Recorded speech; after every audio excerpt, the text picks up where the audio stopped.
ना ना सौदेबाजी ना दरोगा बाबू, प्रार्थना करे आयल बानी आपसे। रहुआ केहू के जिंदगी खातिर एक बार झूठ बोल दे तो का चल जाई। रहुआ इस सूटकेस आपके खातिर नजराना है। अगर हमार भाई सही सलामत घर पहुंच जाए तो रहुआ ऐसा सूटकेस हर हफ्ता तोरे घर पे आई जौहरी ही कर सकेला। और तोहार नजर हम पहचान गए बानी। ऐसा बहुत सूटकेस तोरे पास आई और तोहार तरक्की का बात हम सरकार से करब। खुश रहा, भाई के छोड़ दिया। आओ चलो।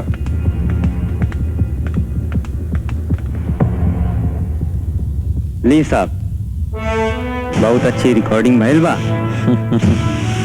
गुड। जज साहब, ये बंटी बड़ा ही अक्लमंद, होनहार, बहुत ही होशियार, बड़ा ही चालाक और शातिर मुजरिम है। जज साहब, ये रहा वो सबूत। लड़की ने मरने से पहले इसमें अपना पूरा इकबालिया बयान दिया था। मैंने खुद रिकॉर्ड करवाया। ये मोबाइल देखने के बाद आपको सच्चाई का पता चल जाएगा साहब। और ये रहा उसका दूसरा सबूत, जो सबूत की सच्चाई को और पुख्ता करता है। और ये बंटी सिंह के भाई राणा सिंह ने मुझे खरीदने की कोशिश की, रिश्वत देते हुए इसमें वो रिकॉर्डिंग है। इस केस में पेश किए गए गवाहों और सबूतों को मद्देनजर रखते हुए इस नतीजे पर अदालत पहुंची है कि बंटी सिंह हत्या और बलात्कार जैसे अपराध किए हैं। इसलिए अदालत बंटी सिंह को मुजरिम मानते हुए उम्र कैद की सजा सुनाती है। चल चल पीछे चल। केहू आगे ना बढ़ी, केहू आगे ना बढ़ी। हमरे भैया के हाथ मत लगे। चांद, तोहरी इतनी हिम्मत कि तू हमरा के सजा देबा। अब हम तोहरा के सजा दे, ना छोड़ब तोहरा के, ना छोड़।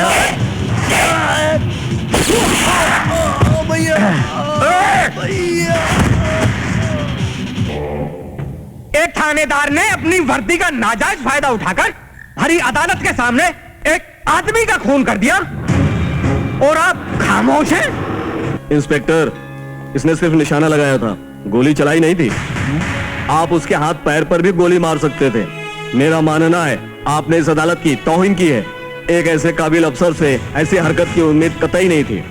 लिहाजा ये अदालत आपको गिरफ्तार करने का हुक्म देती है। अभी राणा सिंह जेल न जाइयो, जेल न जाइयो। अपने बबुआ के खून के कतरा का बदला ना ले ली तो हमारा नाम राणा सिंह ना।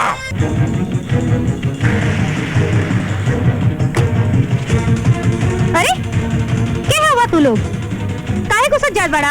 अब इन्हें सब पता चल जाए। दरोगा का महतारी हो ना, तू ही पैदा कहलू हो ना। ओके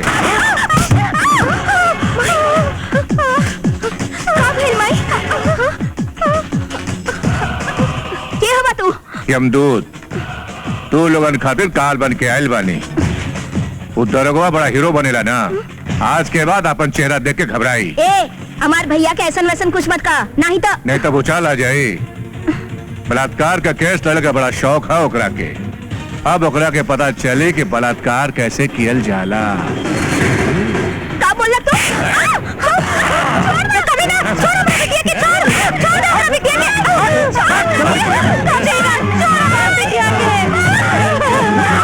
अरे सुना, आज भैया के बहुत मूड खराब है, केहू के ना छोड़िए।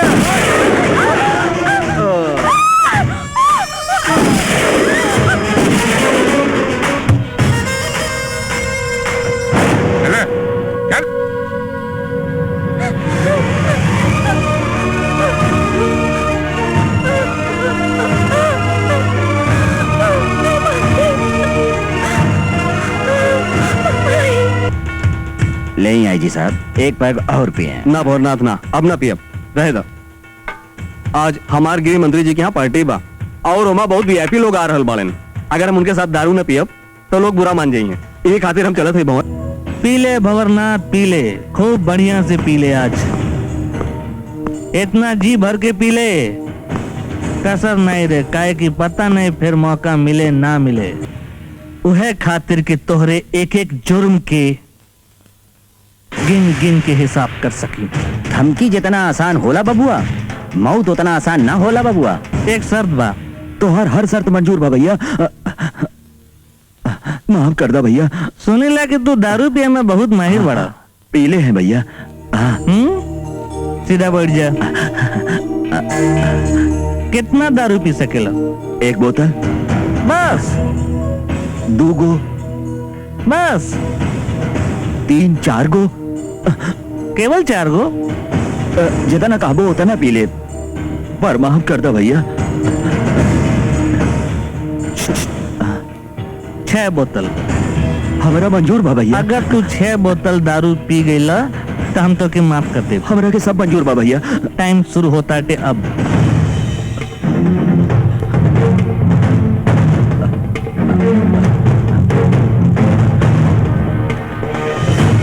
नशा शराब में होती तो नाचती बोतल, मैं कदा झूमता मैं खाने में होती हलचल। नशा है सब में मगर रंग नशे का है जुदा। भी तो 1 बोतल भाई। Good speed continue.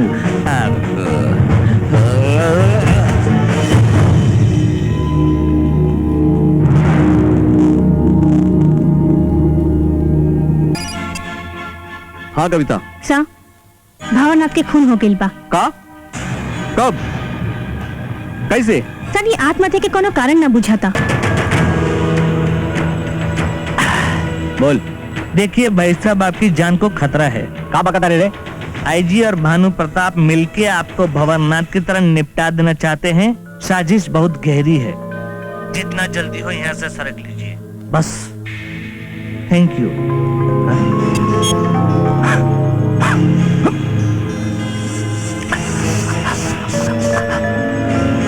समझला? जो अनोखी सब देख लिहल जाई। अरे ये तो हमार जवानी का फोटो है और ये हमार यार लोग हवन। तो फिर काहे खातिर खींचल हुई? कारण भी पता हुई? अरे कारण एमे का उ दूसरा हमार मैनेजर प्रकाश यादव रहल ना, ओकरा के फसावे। हाँ? हे गुरु, तू सब काहे पूछा तड़ा भाई? काहे कि हम प्रकाश यादव के बेटा हैं।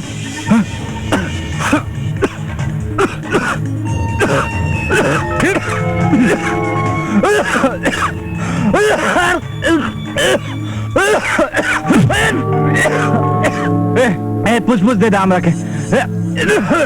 ये दाव में दम्मा।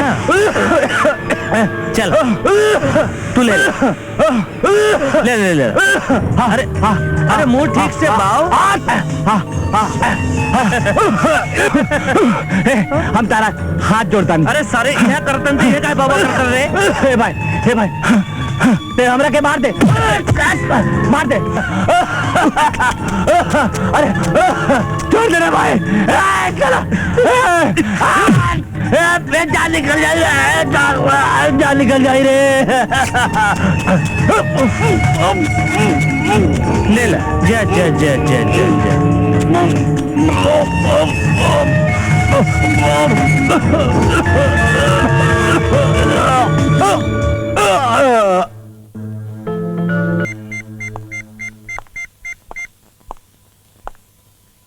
सर जय हिंद।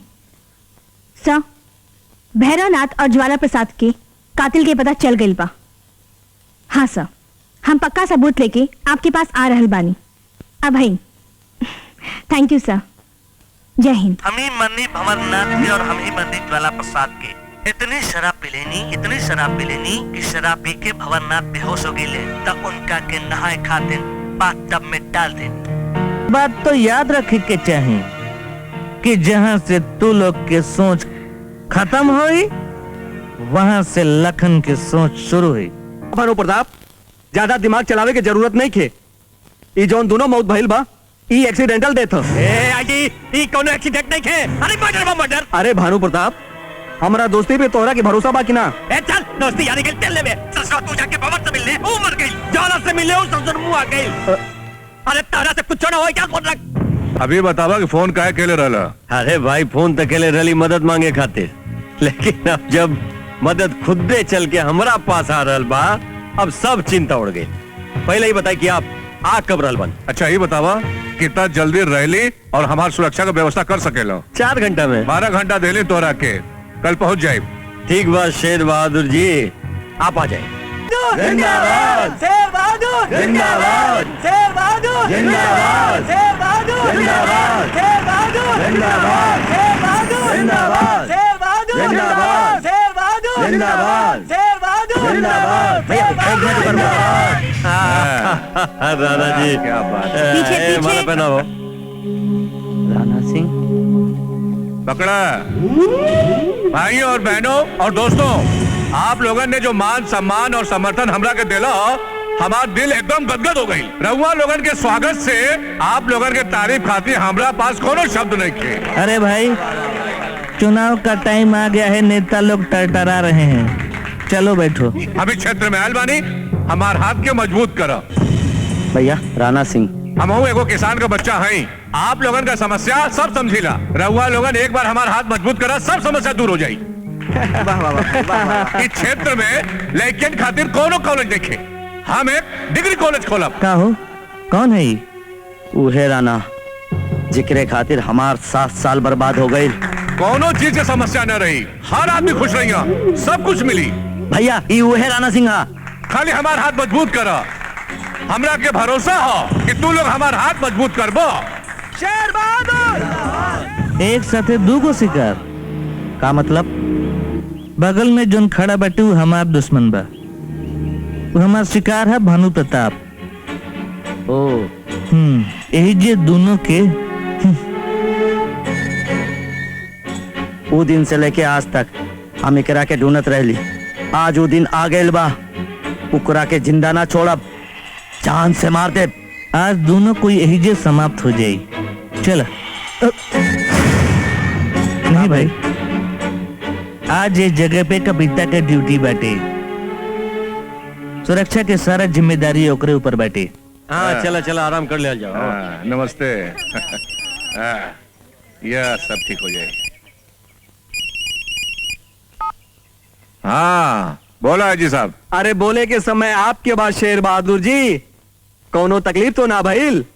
ई बताई सुरक्षा के व्यवस्था चार चौबंद रहल की ना? अरे एकदम चकाचक बा। आपके इंस्पेक्टर साहिबा तो एकदम काबिले तारीफ बानी। अरे ही खातिर तो आपकी सुरक्षा में लगौले बानी हम करा के। अरे सब छोड़ा व्यवस्था अवस्था, इनके प्रमोशन के बारे में सोचा भाई। एकदम जोन डिजर्व करता नहीं। हाँ हाँ हाँ बुझत हुआ ना। अरे हम सब बूझ गए नहीं। अब समझी कि उनके प्रमोशन की प्रक्रिया शुरू हो गई। तो ठीक है, शाम को मुलाकात हुई। एक मिनट। हाँ अल्लाह भानु बता बात करें। अल्लाह हाँ हाँ जी थैंक यू। कहा है जी साहब? अरे कैसे व्यवस्था? अच्छा छोड़ो ये सब, देखा काम करा। हमारे जन्मदिन के पार्टी पर आ जी है। अरे हम आ जाए, आ जाए, क्या चिंता करता नहीं, आ जाए। ठीक बा, चला रखा फोन।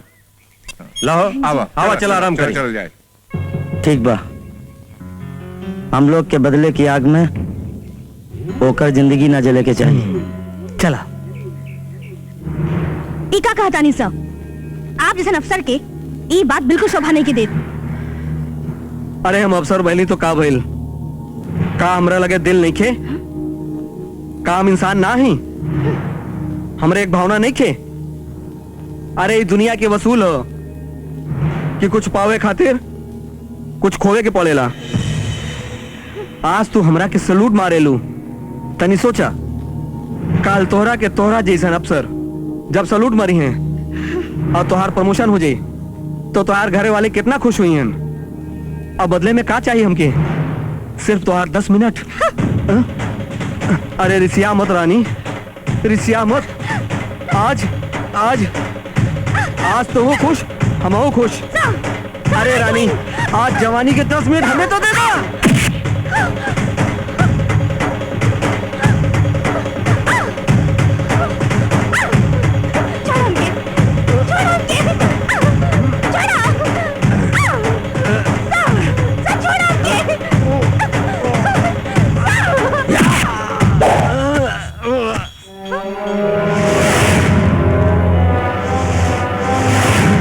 वर्दी के ड्रेस में छुपल भेड़िया, अब देखा तुम्हार प्रमोशन कैसे करेगा हम।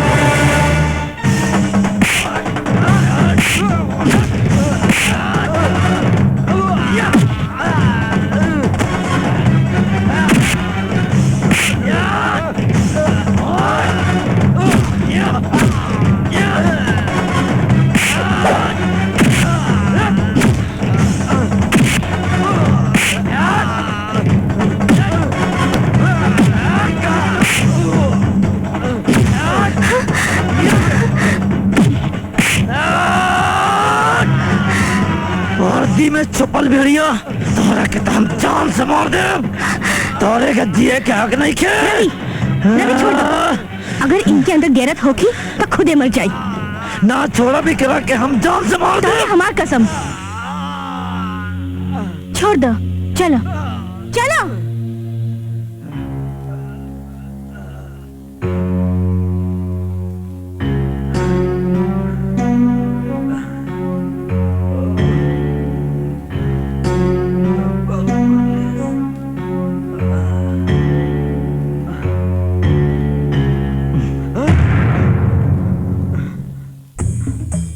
आईजी साहब, ली अपन गन पकड़ी, हाथ कपत बाप के छोड़ दी। अब तो के आत्महत्या कर लेवे के चाहिए। आईजी साहेब, तोरे झूठा गवाही से हमरे बाबूजी के कातिल बच गईलस। तू प्रकाश यादव की बात करता है? हम उनके बेटा हैं और हमरे बाबूजी की आत्मा तोहरे खातिर तड़प रहल बा। हमरे कविता दीदी के ऐसा लगे कि चाहे कि तू इतना शर्मिंदा भइला की आत्महत्या कर लेला।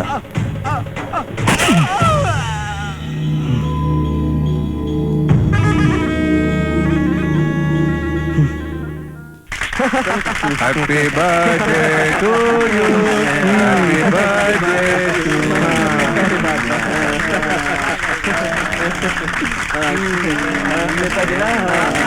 लाओ जी। अरे मर्दे, बाहर बर्थडे है, पहले तू खा। Happy birthday to you.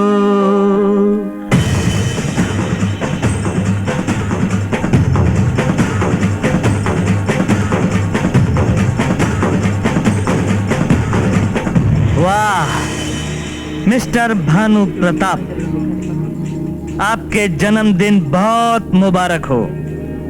वैसे तो हम चाहते नहीं कि आपके जन्मदिन बार बार बार बार आवे। ए, बिन बुलावल मेहमान, तू क्या भाई? अब हमरे के नहीं चिन्हत रहुआ तो हम का करें? हम तो आपके बहुत खास मेहमान बनी। पटांग बगत मारे, कौन हुए तू और तो हिम्मत कैसे बन गया आवे को? मौत और काबिल इंसान अपन रास्ता खुद बना लिहल करेले। हम के हैं और का करे आइल बानी, बहुत जल्दी पता चल जाए। पहचानो?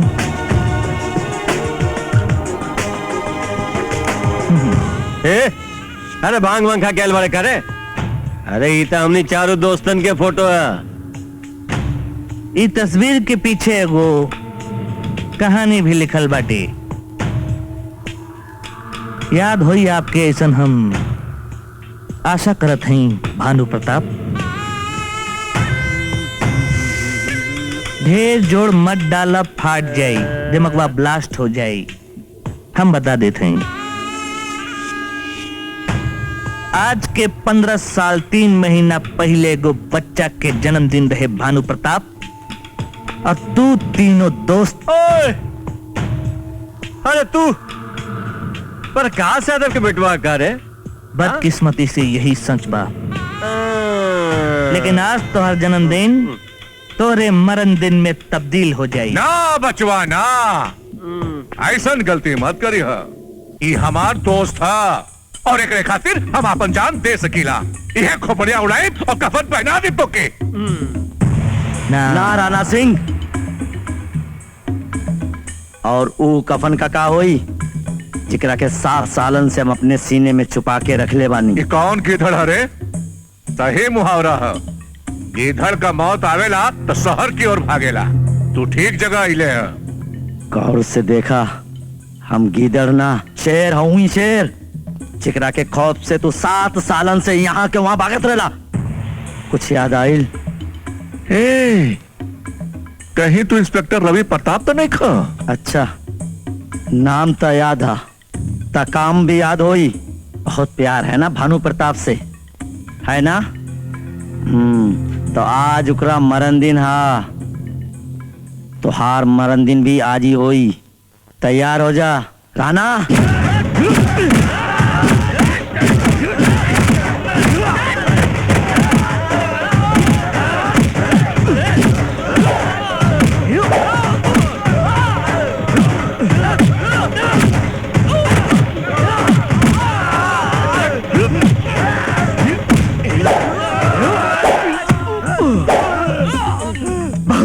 बाना तोरा के क्या वे के बहुत शौक बा। हमरे बाबूजी के क्या बोले? Happy day to you. अब तोहरा के खिलावता नहीं। Happy day to you, happy day to you, happy day to you.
ऐसे कैसे जाए देव तोरा के?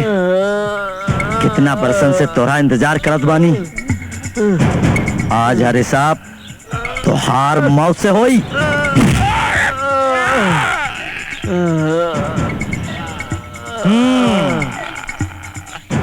तोर साथी लोग नरक में तोर इंतजार करत पड़े तो तू यहाँ कैसे रह सकेले? और फिर तोरा फांसी देवे के बहुत शौक बटे ना, तो ये दर्द के एहसास तो के भी होके के चाहिए।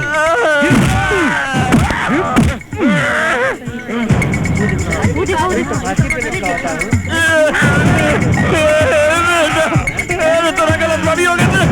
अरे अब तेरा भाई बाप कितना मारने वाली तूने बोलने ना कर तू मार दे ले हमने छोड़ दे। शास्त्र में लिखल बा कि जब कम से कम आदमी मरे लगे तो के सच बोले के चाहिए। अरे नहीं भैया, आपने माफ कर दो। अरे हम तो वादा करता नहीं, इस शहर ना हम बेच छोड़ के चल जाए। माफ करना हमरा के भैया। इस समाज के मुक्ति तोहरा के देश छोड़े से ना मिली, दुनिया छोड़े के पड़ी। और तोरे यार की जिंदगी तुहार कंधे पे बा। और जब तक तोर दम में दम बा तबे तक एकर सांस चली। ओके, बाय बाय बाय बाय। अरे रवि भैया, अरे सुनो, अरे बात सुनो भैया।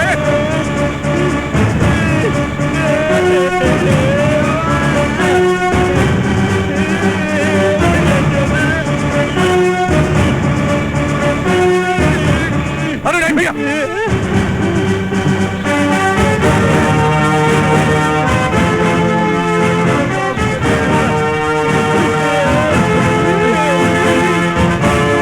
भाई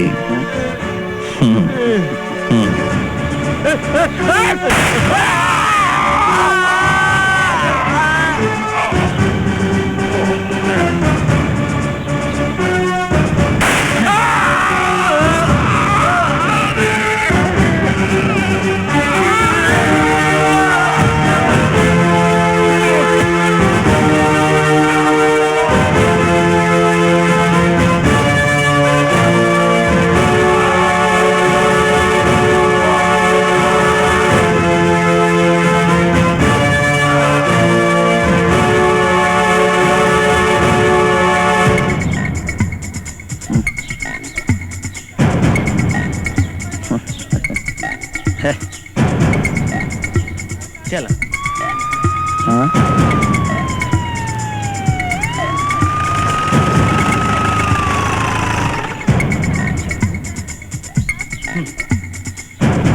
हटा लोग।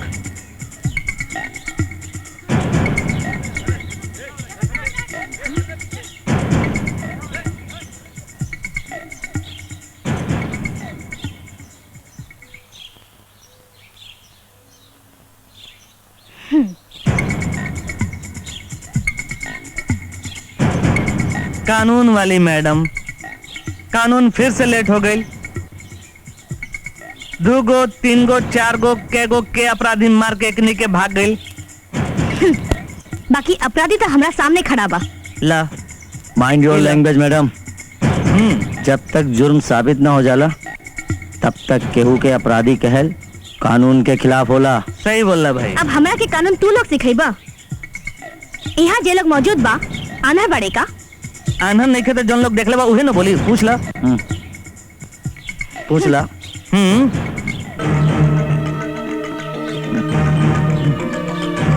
तू बतावा, ये दोनों मरेला दोनों के। हाँ, तू बतावा। डेरा मत, अपन मुंह खोला। हाँ, तू कुछ तो बोला। चुप काहे बड़ा? बोला। ना देख लिया, ना देख लिया, ना देख लिया, हम कुछ ना देखा। मैडम, ये पब्लिक है, पब्लिक। केहू गुनेगार की जय जयकार करेला ना तो ओकरे अंत पे खामोश भी हो जाला। कानून की देवी के आंख में पट्टी यह खातिर बांधी गइल बा कि केहू के इंसाफ हैसियत देख के ना होला, मगर ओकरे बावजूद भी लोग ओकर फायदा उठावे ले। अभी तक पब्लिक है। मैडम, सबसे बड़ी बात तो यही बाटे कि तू हमनी के गुनहगार सिद्ध भी कर देबू तो तोहके का मिली? एगो पदक और तारीफ के 2 गो शब्द। आप ही कब मत भुला के जे लोग मरल बाटे ना, लोग समाज के गुनहगार रहे, वो इंसानियत के गुनहगार रहे, हमार गुनहगार रहे, तोहार गुनहगार रहे, उनकर गुनहगार रहे। अगर ओकनी के नहीं रहता सन तो हमरा के तो गुनहगार नहीं समझतो। अगर ओकनी के नहीं रहता सन ते दुश्मन नहीं बनते कानून के। अगर ओकनी के नहीं रहता सन तो तोहरा के इतना टेंशन नहीं हुई। और फिर कानून में विश्वास पैदा करे के बाटे तो पहले सिस्टम का ठीक कल जरूरी बाटे। कल पुर्जा ठीक नहीं रही तो मशीन का चली। और ओकरे बावजूद भी लगा था कि हम दोनों गुनहगार बानी ता गिरफ्तार कर ला हमरा के। मगर याद रखिया, कानून की लड़ाई में इंसाफ कबो ना मिलेला, मिली तब सिर्फ तारीख। अच्छा देखा, कोई के इंसाफ मिले ना मिले, हमके इंसाफ मिले के चाहिए। अगले हफ्ते हमार ब्याह बाटे, तू ना आईबू, जबले ना आईबू तबले हमार ब्याह ना होई। तू कब ना सुधरबा? ऐसे सरेआम कालर पकड़ तर के जेल हो जाए, हमरे ब्याह में नहीं आईबू।